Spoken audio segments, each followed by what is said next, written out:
Now we're getting somewhere. It took a bit to get to, but after years of speculation over how Omega could be connected to the Force somehow, the writers heard our theories and suppositions from around the globe and laughed while they'd already killed two birds with one boulder. So what I believe you were trying to say is thank you. By firstly writing out the true trajectory for our young lass Omega, where we see her destiny is to become the MacGuffin of the season, as she's now the forerunner for midichlorian cloning, and no doubt the aim will be to play keep away with her. And may the odds be ever in your favor.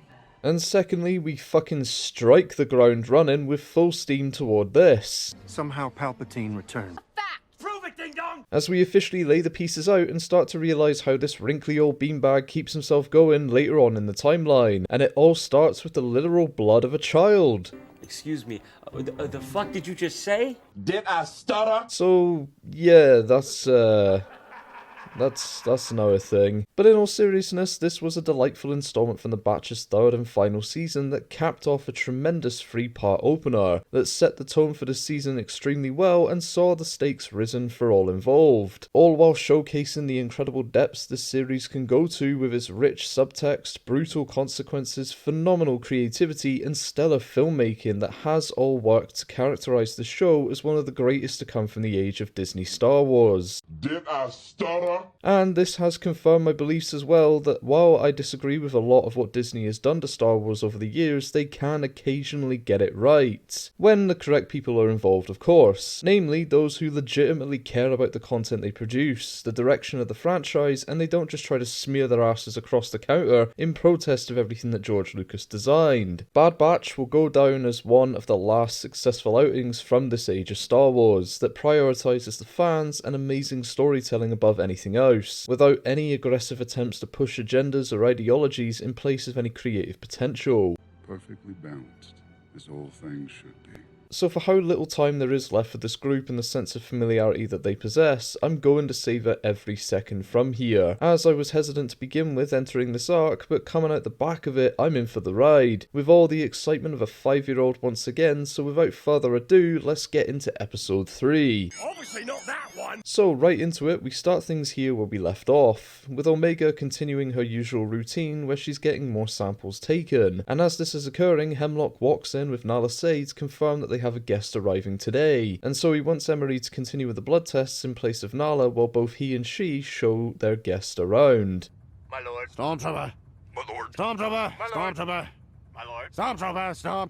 Stormtrooper. However, Nala takes issue with this, and after being dismissed of her concerns, she warns Omega to get the fuck out of there, explaining that she was destroying her samples to protect her and that she'll be in tremendous danger if she stays. So she needs to get a ship and get the hell out. Following this, Omega tries to destroy her vial only to be too late to do so she acts on plan B, grabbing a datapad, retrieving Crosshair, securing a ship, and escaping with any luck. Meanwhile though, as this is all going down, the Emperor arrives on Tantiss to get an update over Project Necromancer, for which Hemlock promises that they are close to obtaining an answer for, and Palps, feeling so confident in this, promises the full access of Imperial resources so that Hemlock can complete his research, after seeing one of the viable specimens for himself in a guarded section of the facility. I'm seeing double here. And as this continues, Omega gets Crosshair and they bail out, with the intention of using the crash shuttle outside the facility from the opener of episode 1 to try and contact Hunter and Wrecker for an evac. But before they make it out the walls, Emerie tries to appeal to them both but activates an alarm, so Crosshair impressively stuns her rather than shooting her, in a neat little development of character work there, and they manage to escape through Batcher's old pen, just making it out though before Scorch alerts the base, and upon finding the shuttle, discover it's too run down to do anything with, so Crosshair tells Omega that they're doing Plan 72, which is where one member plays distraction with arriving forces while the other sneaks on board the hovering craft and commandeers it, which they successfully manage to do, with Crosshair getting a little payback on the TKs, and the pair retrieve Batcher before jetting off. But as the Imperials catch up with them, we see that Omega's time is up and her blood is tested for M-count integration, and Emerie discovers it's successful and she informs Hemlock, who immediately calls for a ceasefire, stating that he needs her alive, and this allows for both Omega and Crosshair to jump into hyperspace.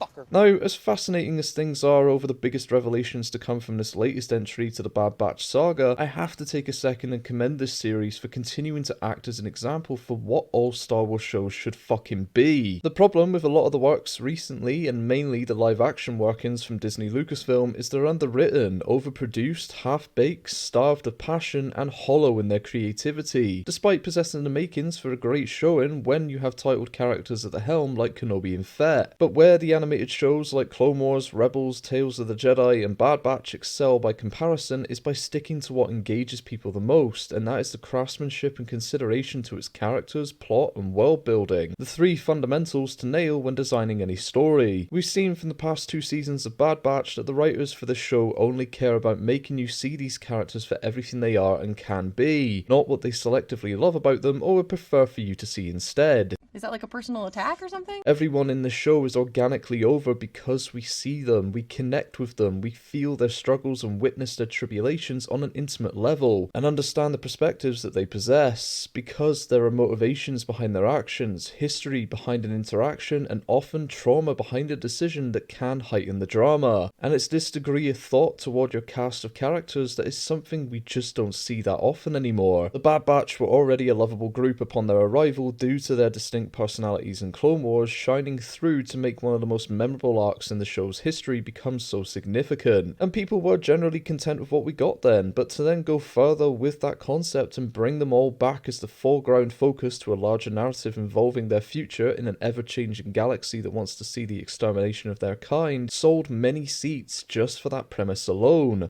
Oh, I'm definitely interested. But the creatives involved truly understood what audiences wanted to see, as well as what we needed to see, to paint the wider picture over what would become of the clones and Clone Force 99 as the Empire's tyrannical reign grew. And as fascinating as the writing has been for what would become of our group and their brothers, it's the internal struggles to the Batch and Omega that has created the wider impact for audiences. And as that occurs, we carry over the empathetic attitude left over from our connection to the clones from Clone Wars, and that becomes sympathy or relatability depending on what you take from the parasocial relationship to a bunch of polygons. And it's this ability to anchor viewers in from the tumultuous oceans that are the live-action Disney Star Wars shows that makes it such a remarkable viewing experience, as it respects those watching it and those being watched, which is why I'd always recommend that people give the animated material a strong chance. Got it?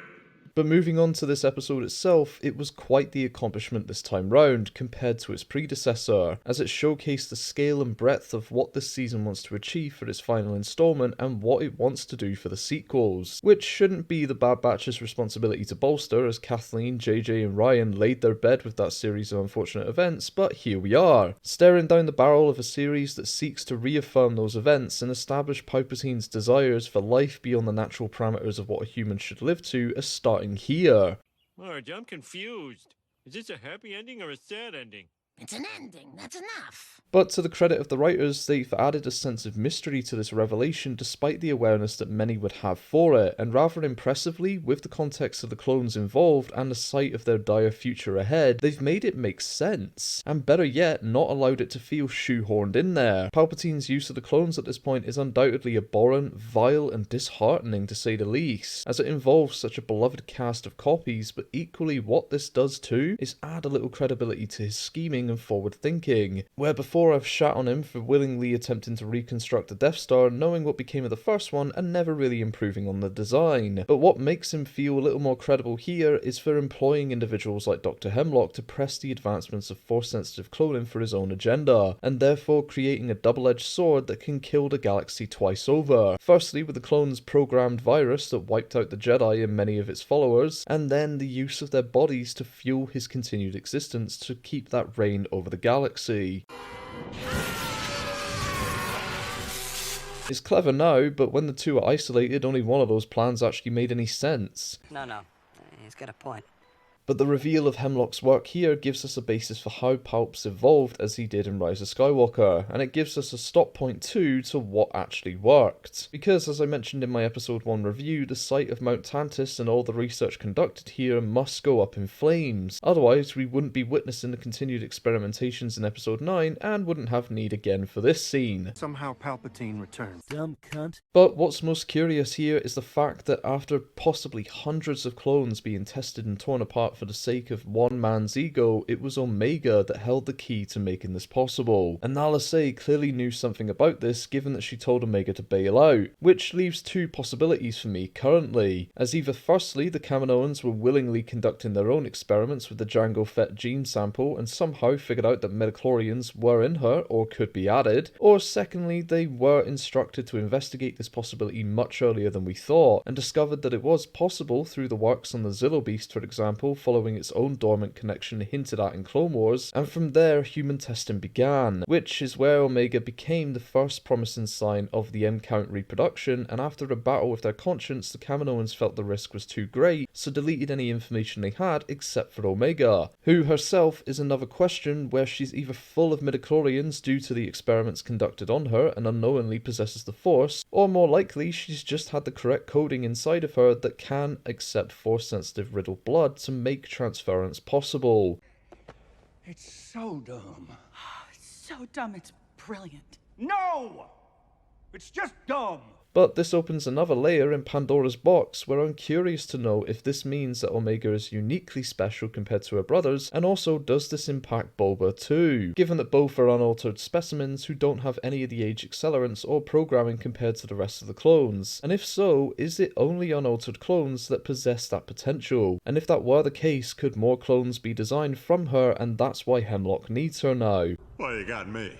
By all accounts, it doesn't make sense. It's hard to say currently, but if you couldn't tell, this episode unlocks a slew of questions that will likely receive the answers before we close the curtains, but it has the potential to be left open for interpretation too. So while I enjoy this plot point, I'm concerned for how it will be resolved now that it includes Omega. And the last big question mark over this is, where does the rest of the season go now? As we've had the largest revelation now in that the Empire has a viable candidate to exploit, so do they get her back and then she's broken out again by the Clone Resistance, which is when Tantiss is destroyed, or do we remain in a state of creative limbo for a bit? Only time will tell, but regarding the Palpatine development, it was exactly what we knew, but like I said in episode 1, it's just nice to have these things dropped in our laps sometimes. Plus, getting to hear the guttural voice of Ian McDiarmid again was awesome, as you truly feel the stakes involved when he's around.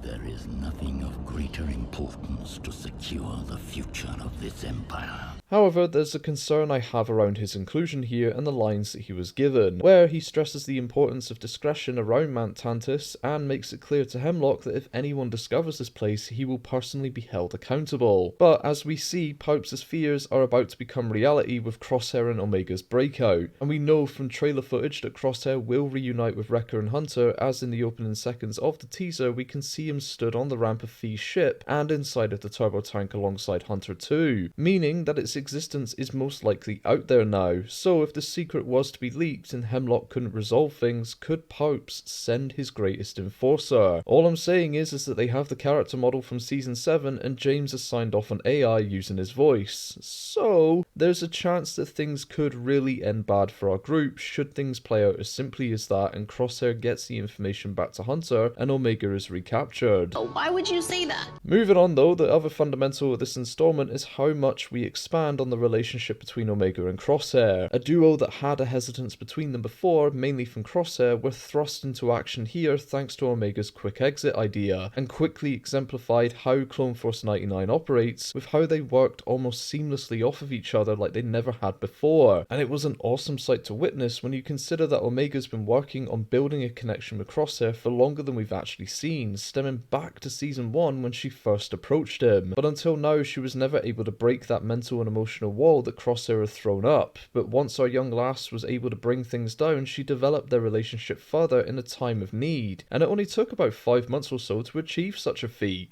In record time, ARC Trooper time. But what's ironic is back in my episode 1 review, I compared Crosshair to Batcher in the caged animal mentality that could be broken through to with enough time, and lo and behold, that's exactly what became reality here, where after a few months of her approaching him with tales of her day and positive reinforcements over their eventual escape, a trust had blossomed between them, and he began treating her like an equal, even referring to her by her name, when before, in the early portion of their time on Wayland, he stated that just because she's a clone doesn't mean that she's one of them, referring to the Batch, of course. But now that disparity is gone, and like she did with Batcher, who equally came back and made the save here, she made a connection with him and created a unique bond born from hope. and it brilliantly came down to two things for old Crossy that she needed to work on to convince him he could change, with the first being in their argument in the opening episode.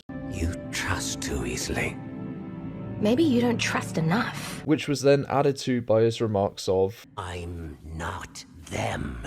And these two moments alone were paid off beautifully here, as Omega reminds him that he is one of them so long as he trusts those around him. Crosshair didn't trust himself anymore following his own perceptions of the Empire initially that led him astray, and the experience that he had with Mayday last season led him to feel convinced that he's truly nothing like his own brothers. So he felt in his mind that to protect Omega, the safest thing to do was distance himself and pretend that he's not that guy that she knows he can be. Crosshair's biggest fault is his pride and stubbornness, which generated the conflict with Hunter to begin with, but gradually he's become one of the most transformed characters in Star Wars because of the torment he's undergone over the course of these 3 seasons as a response to his own arrogance. Where I mentioned before, he was a devout loyalist, keen to spread the cruelty of the Empire and believed that this was how life was meant to be now, which led to the loss of his brothers, which also fed into feeling that sting of isolation, to eventually losing the likes of Cody to his own ideology, who warned him about the Imperial's feelings towards his kind, that eventually boiled over and turned into the fuel he needed to make the turn that he did, where he could see the visible disdain of clones and the mistreatment they were receiving, which became his own future too. And from all that, it brought the fighting spirit back out of him enough that he was able to give his squad the heads up to hide before being recaptured once more. And as we can see, this whole journey has brought him to here, where he's now teaming up with Omega to secure his escape, but at the same time he feels a duty to protect her without saying as much to maintain that focus he's found once again, and all it took was a little trust to renew his faith. And it's for these reasons that Crosshair has become one of the best well-crafted characters to come from Star Wars in recent memory, as he's a man shaped by his own actions, and now he can clearly see and understand what needs to change. The duo have undoubtedly a few things to flesh out before they're cemented as the perfect team, but they were shown here to have the greatest of understandings for how the Bad Batch operate that you'd have thought they'd done this before, and I frankly can't wait to see more of it. My only question though is when Crosshair mentions Plan 72 to Omega and she references Tech, Crosshair states of course he did, when responding to her recounting how Tech would teach Omega to memorize all the plans, and he doesn't seem upset or choked up by this. So does Crosshair know that Tech is gone?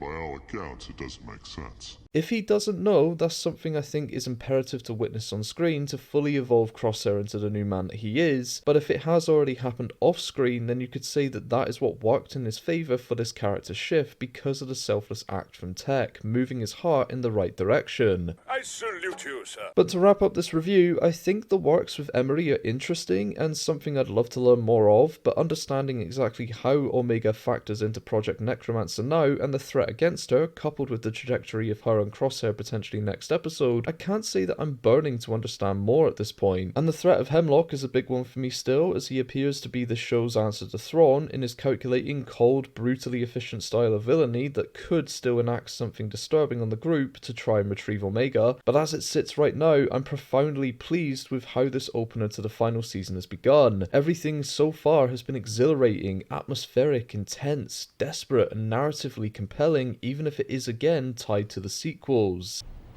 Why are you the way that you are?